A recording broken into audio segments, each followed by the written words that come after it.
औज़ुबिल्लाहिमिनश्शैतानिर्रजीम बिस्मिल्लाहिर्रहमानिर्रहीम। जी अस्सलाम वालेकुम। कैसे हैं स्टूडेंट्स? उम्मीद है खैरियत से होंगे। तो आज हम 7 क्लास की मैथमेटिक्स करेंगे, जिसमें हमारी एक्सरसाइज कंटिन्यू 1.5 है और इसका जो है क्वेश्चन 1 और 2 मैं करवा चुका हूं और आज हम इंशाल्लाह क्वेश्चन नंबर 3 करेंगे। इसमें वो कहता है represent P minus Q through a Venn diagram in each of the following cases. वो कहता है आपने P माइनस क्यू फाइंड करना है और उसको थ्रो आउट करना है वेन डायग्राम में। तो ये हमारा क्वेश्चन है। तो चले हम इसके सॉल्यूशन की तरफ चलते हैं। ये मैंने पहला इसका क्वेश्चन नोट किया हुआ है। आपने चूँकि हमारा जो सवाल है वो है P माइनस क्यू, तो आपने इसी तरह P माइनस क्यू, और मैंने बड़े ही अच्छे तरीके से पिछली एक्सरसाइज में आपको ये माइनस करना सिखाया हुआ है। तो मज़ीद हम जो है इसके बारे में सीखेंगे भी और इसको वेन डायग्राम में शो भी करेंगे। ठीक है, अब ये क्वेश्चन है, इसको हमने माइनस करना है। ठीक है, माइनस करने के लिए हम ये देखते हैं कि कोई भी ऐसा एलिमेंट जो P में मौजूद है वो इसमें मौजूद अगर होगा तो वो हम माइनस कर देंगे। जैसे यहाँ पे ये 2 है, तो अगर यहाँ पे 2 होता तो हम 2 को 2 में से माइनस करते तो हमारा 0 आ जाता, यानी ये 2 जो था ये ख़त्म हो जाता। ठीक है, तो हम नहीं नोट करते यहाँ पे। तो अब यहाँ पे देखें 2 इधर है लेकिन इधर नहीं है मौजूद, तो हम यहाँ पे 2 लिख देंगे। ठीक है, इसी तरह 4 इधर है लेकिन इधर नहीं है, वो लिख देंगे।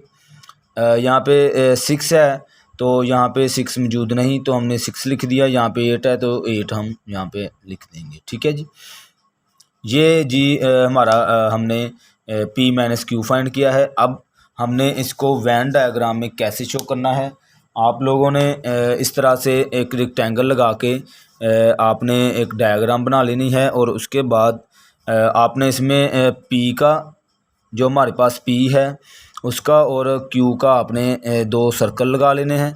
लगाने के बाद आपने, अच्छा ये कैसे लगाने हैं, ये वेन डायग्राम किस तरह की बनेगी, ये बनेगी डिसजॉइंट सेट, यानी कि डिसजॉइंट सेट और डिसजॉइंट वेन डायग्राम वो होती है जिसमें कोई भी एलिमेंट यानी कि P का एलिमेंट Q में मौजूद ना हो या Q का एलिमेंट P में मौजूद ना हो, तो देन हम जो वेन डायग्राम बनाते हैं वो डिसजॉइंट वेन डायग्राम बनाते हैं। उसमें क्या होता है, हम दोनों सर्कल अलग-अलग बना देते हैं। ठीक है, एक साथ जोड़ते नहीं हैं, उसको अलग-अलग लिख देते हैं। ठीक है, बना देते हैं।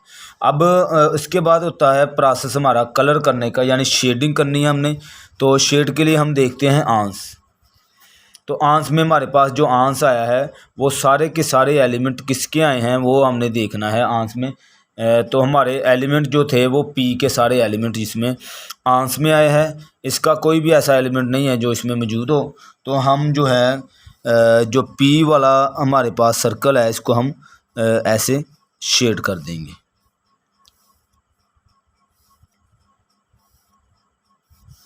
ठीक है, ये हमारा सवाल है जो वो कंप्लीट हो गया। आगे जो है इसका पार्ट 2 करेंगे।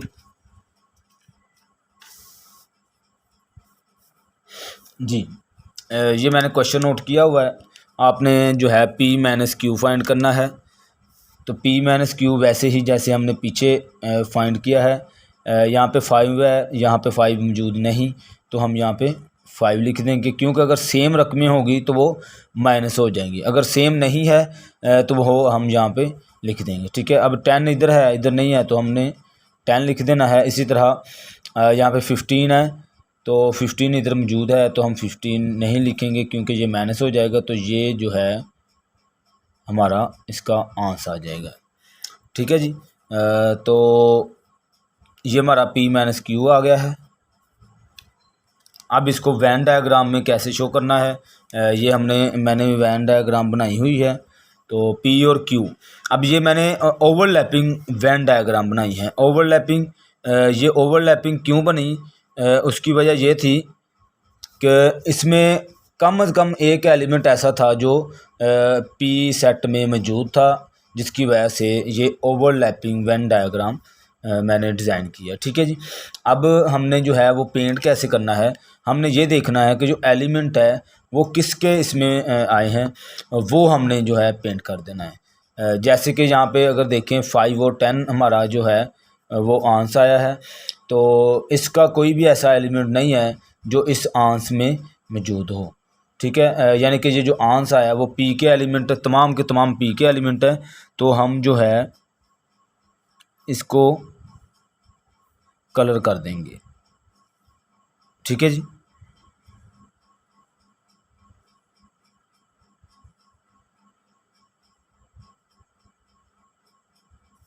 अच्छा, ये हमारा जी हमारी वेन डायग्राम का जो है शेडिंग हो गई है।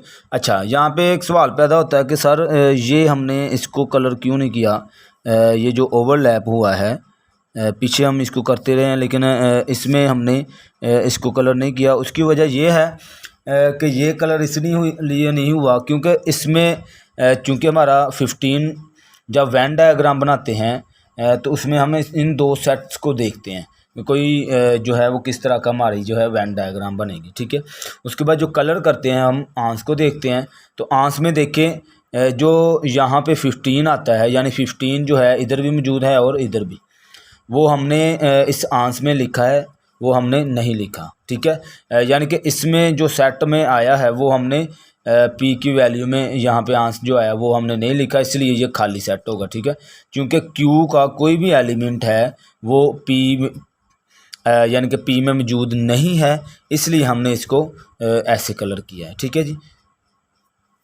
आगे इसका पार्ट लास्ट पार्ट करेंगे, पी माइनस क्यू फाइंड करेंगे। तो पी माइनस क्यू में हम जो है इस सेट को देखते हैं कि इस सेट में कोई भी एलिमेंट इसमें मौजूद ना हो, तो देन हम जो है उसका आंसर लिखते हैं। जैसे यहाँ पे 1 है, 1 हम नहीं लिखेंगे, 2 3 आगे 4 5 6 7 तक इसमें सारे जो एलिमेंट मौजूद है। 7 के बाद 8 आता है यहाँ पे, लेकिन 8 यहाँ पे नहीं है तो हम यहाँ पे 8 लिख देंगे। आगे 9, आगे 10 11 12। ठीक है, इसके सारे एलिमेंट यहाँ पे आ जाएंगे। ये हमारा इसका आंसर होगा, ये पी माइनस क्यू है। ठीक है जी, माइनस करने का ये तरीका है। अब हमने जो है वेन डायग्राम बनानी, वो कैसे बनानी है मैंने बताया है। वेन डायग्राम बनाने के लिए आपने इन दो सेट्स को देखना होता है कि इसमें कोई एलिमेंट ऐसे तो नहीं जो कॉमन है या सब सेट हैं या डिसजॉइंट है। तो यहाँ पे अगर आप देखें कि जो क्यू सेट है वो सारे का सारा इसमें मौजूद है, यानी कंप्लीट सेट 1 से लेकर 7 तक इसमें एलिमेंट मौजूद है। तो सो हम कहेंगे कि क्यू जो है वो सब सेट ऑफ पी है। ठीक है, यानी कि इसके सारे के सारे जो एलिमेंट है वो पी में मौजूद है। तो उसकी जो वेन डायग्राम बनेगी वो सब सेट की बनेगी, सब सेट। ठीक है जी, तो ये सब सेट इस तरह से बनाते हैं, हमारी बुक में भी है सब सेट की डायग्राम कैसे बनाते हैं।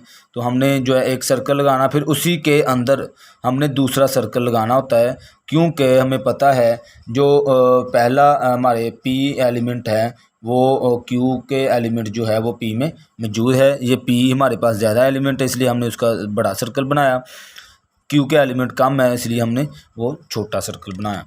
तो अब इसको शेड कैसे करना है, तो शेड करने के लिए आपने देखना है आंस को। आंस में देखिए ये जितने भी एलिमेंट आए हैं वो किसके आए हैं, वो पी के एलिमेंट है। ठीक है, क्यू का कोई भी एलिमेंट नहीं है जो इसमें मौजूद हो। तो सो हम जो है कलर करेंगे सिर्फ और सिर्फ पी को।